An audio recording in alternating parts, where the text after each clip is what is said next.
Hello guys, आज हम इस वीडियो में कठपुतली मूवी के बारे में बात करेंगे। बहुत ही अच्छी मूवी है। एक ऐसी मूवी जिसको देखने के बाद 2-3 दिन तक दिमाग में चलता रहता है, यार क्या मूवी थी, अच्छी मूवी है।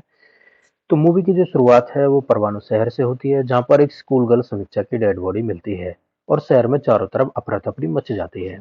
अगले ही सीन में अर्जुन सेठी, जिसका किरदार अक्षय कुमार निभा रहे हैं, 7 साल से रिसर्च करके एक थ्रिलर मूवी लिख करके घूम रहे हैं, लेकिन कोई भी प्रोड्यूसर उनकी स्टोरी पर मूवी बनाने को तैयार नहीं होता है।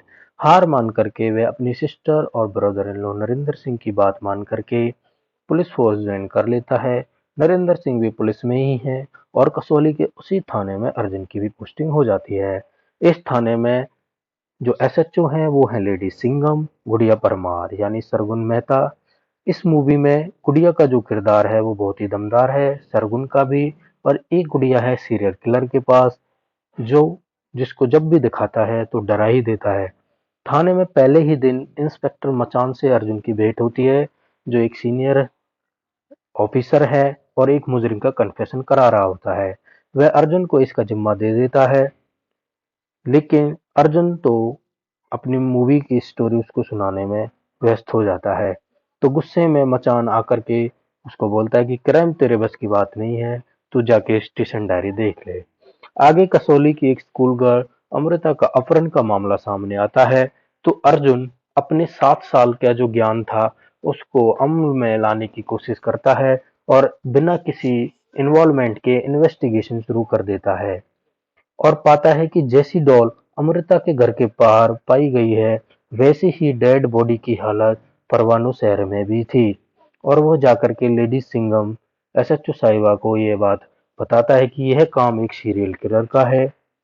तो एक जूनियर सब इंस्पेक्टर जो 2 दिन पहले ही पुलिस में आया है, वह उसको बता रहा है कि क्या करना है। तो वह उसके ऊपर चढ़ जाती है और पूछती है कि वैसी डॉल परवानों में मिली थी क्या।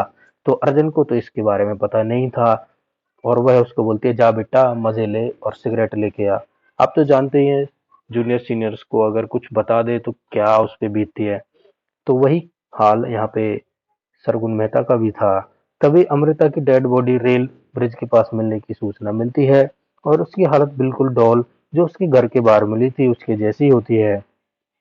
और अर्जुन परवाणु शहर की तरफ निकल पड़ता है, जहां वह समीक्षा के पेरेंट और स्कूल में पूछताछ करके आता है।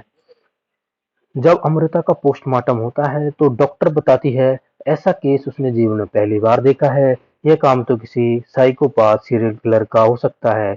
और एसएचओ साहिबा का मुंह उतर जाता है क्योंकि अर्जुन ने ऐसा अनुमान पहले ही उनको बताया था। तभी वहां एसीपी साहब की भी एंट्री हो जाती है और एसएचओ साहिबा से पूछते हैं कि उन्होंने 2 दिन में क्या किया था। परवाणु में भी ऐसा ही केस सामने आया क्या, उन्होंने कोई लीड सर्च करने की कोशिश करी। तो एसएचओ साहिबा अब उनको क्या बताती। तभी अर्जुन उनको बताता है कि परवाणु में और कसौली में जो केस हुआ है वो लगभग सेम ही है और इसमें काफी सिमिलरिटीज हैं, यह काम किसी सीरियल किलर का ही है।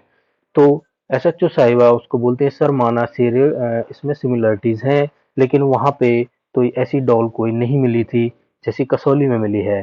तो अर्जुन उसको बताता है कि वहां डॉल मिली थी। उसके स्कूल के पीएन ने उसको बताया था कि समीक्षा को जिस दिन किडनैप किया गया था, खबर आई थी उस दिन एक गिफ्ट उसे बाहर मिला था जिसमें वही डॉल थी। उसके बाद कसौली से एक और स्कूल गर्ल कोमल के गायब होने का मामला सामने आता है। कोमल की टीचर दिव्या, जिसका किरदार रकुल निभा रही हैं, अर्जुन और नरेंद्र उससे पूछताछ करने पर पाते हैं कि उसको ऑटो से घर जाते हुए उसने देखा था और उससे पहले उससे उसकी बात भी हुई थी और उसने उसके पेरेंट्स को उसकी रिकॉर्डिंग वाले हियरिंग एड्स के जरिए एनिवर्सरी विश भी करी थी। दिव्या बताती है जिस ऑटो में कोमल गई थी उसके पीछे कुछ सिंबल था जो उसे ठीक से याद नहीं है, परंतु अगर सामने आएगा तो पहचान लेगी। आगे कोमल की डेड बॉडी की सूचना मिलती है और अर्जुन और सिपाही गुलेरिया बाइक से वहां जा रहे होते हैं तो अचानक उनकी बाइक खराब हो जाती है। तो अर्जुन वहां से एक ऑटो रिक्शा लेकर के साइट पर पहुंचता है। तभी उसी दौरान जो दिव्या की भांजी इति होती है वो एक ड्राइंग बना रही होती है। तो उसको देख करके दिव्या को याद आ जाता है कि ऑटो पर रेड स्टार बना हुआ था और रेसर लिखा हुआ था। वह अर्जुन को कॉल करके बताती है। तो अर्जुन जिस ऑटो से आया था यह ऑटो वही था। बड़ी मशक्कत के बाद ऑटो वाले को अर्जुन पकड़ लेता है और कन्फेशन में पाता है कि यह काम वह स्कूल के टीचर पुरुषोत्तम तोमर के लिए करता है, जिसको पहले ही स्कूल में छात्राओं को मजबूर करके सीरियली हरासमेंट करते दिखाया जाता है। जिस तोमर के घर पुलिस तोमर के घर में छापेमारी करती है तो उसका फोटो वहां मिलता है, जिसको देख करके नरेंद्र सिंह बताता है यह तो पायल का मैथ्स का टीचर है। पायल नरेंद्र सिंह की बेटी है। आगे स्कूल पहुंचने पर अर्जुन पीएन से तोमर के बारे में पूछता है तो वह बताता है कि अभी तो छुट्टी हो चुकी है तो वह कोचिंग सेंटर पर मिलेगा। लेकिन वह क्लासरूम में पायल को सीरियली हरासमेंट करने ही वाला था। तभी जो लड़की पहले तोमर के शिकार बन चुकी थी हिम्मत करके अर्जुन को रोक करके सब बता देती है और तोमर का गेम ओवर हो जाता है। आगे अर्जुन और नरेंद्र अपनी बेटी पायल के बर्थडे सेलिब्रेट कर रहे होते हैं। तभी तोमर हॉस्पिटल से भागने की कोशिश करता है। वहां अर्जुन पहुंचकर एसएचओ साहिबा को बचाने की कोशिश में तोमर को शूट कर देता है और उसका काम तमाम कर देता है।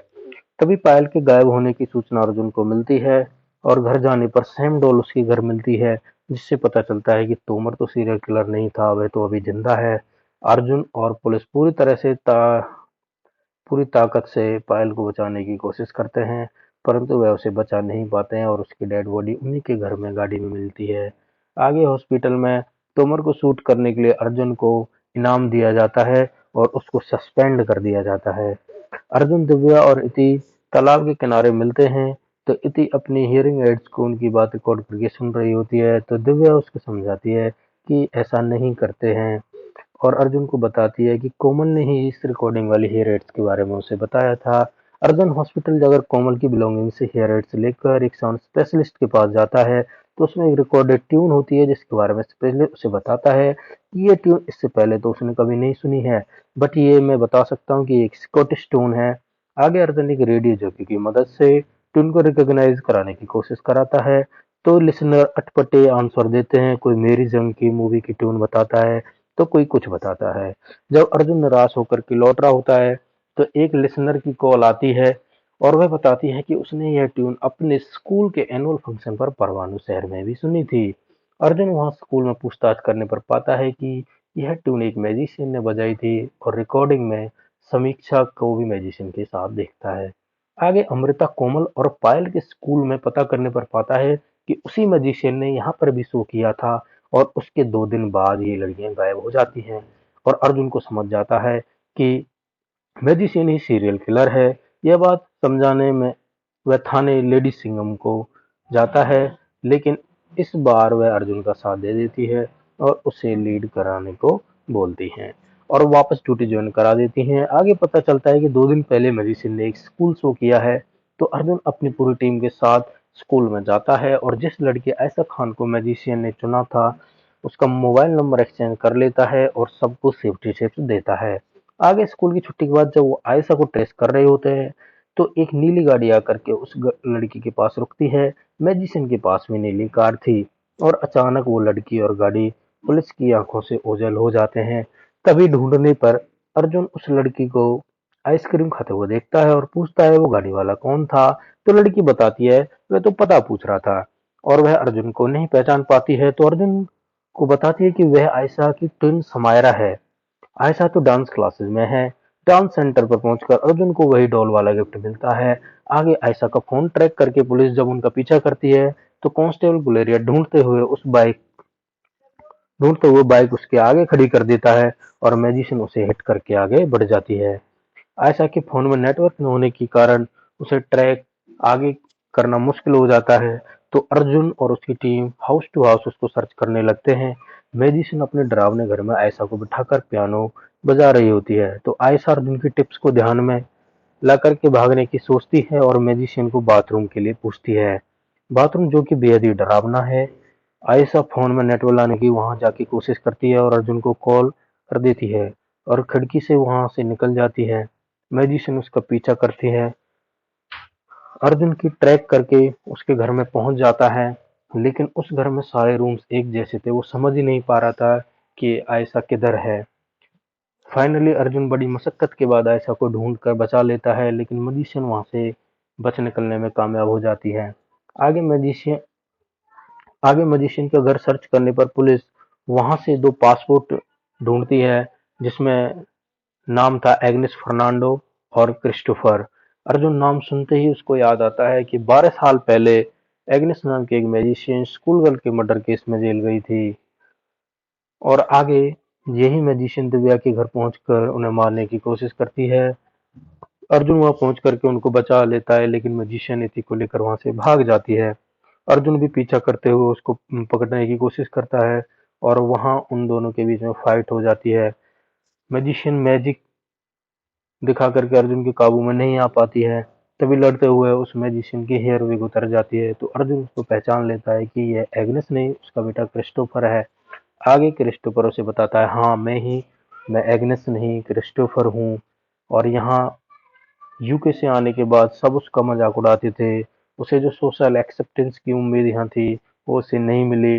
वह बहुत परेशान था। बस एक लड़की सोफिया उसको अपना दोस्त मानती थी। उसने अपनी माँ से सोफिया के लिए जादू भी सीखा और उसको प्रपोज किया, लेकिन वो भी उसको जेनेटिक्स का पाठ पढ़ाने लगी और उसका मजाक उड़ा करके उसकी इंसल्ट की। उसे ओल्ड एजिंग की बीमारी थी।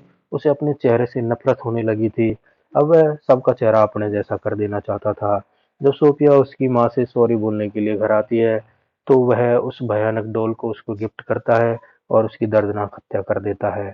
और इस और इसका इल्जाम उसकी माँ अपने सर पर लेकर के जेल चली जाती है। और जेल से जब वो रिहा होती है, तो वो क्रिस्टोफर को लेने के लिए जा रही होती है, और रोड एक्सीडेंट में उसकी मौत हो जाती है। तो क्रिस्टोफर उसका रूप बनाकर उसको जिंदा रखने की कोशिश करता है और आगे अपना बदला लेता रहता है। अब आगे क्रिस्टोफर अर्जुन और इति को मारने की कोशिश करता है। वह अर्जुन पर हावी हो जाता है और उसकी गर्दन दबा देता है। तो इति एक खंजर लाके अर्जुन को दे देती है, जिससे क्रिस्टोफर का राम नाम सत्य हो जाता है। और इसी के साथ हैप्पी एंडिंग।